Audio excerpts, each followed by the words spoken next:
Sinagawa ang Buntis Congress 2026 sa Etiaga, Isabela upang mapangalagahan ang kalusugan ng mga buntis at kanilang mga sanggol.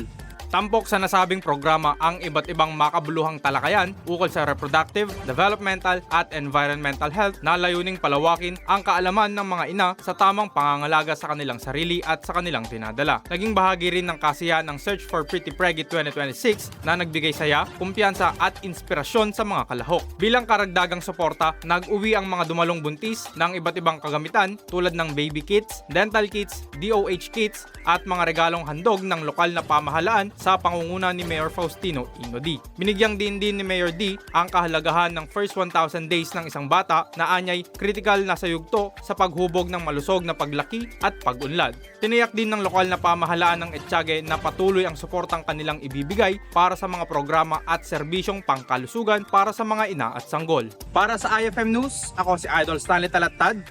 Idol! IFM News.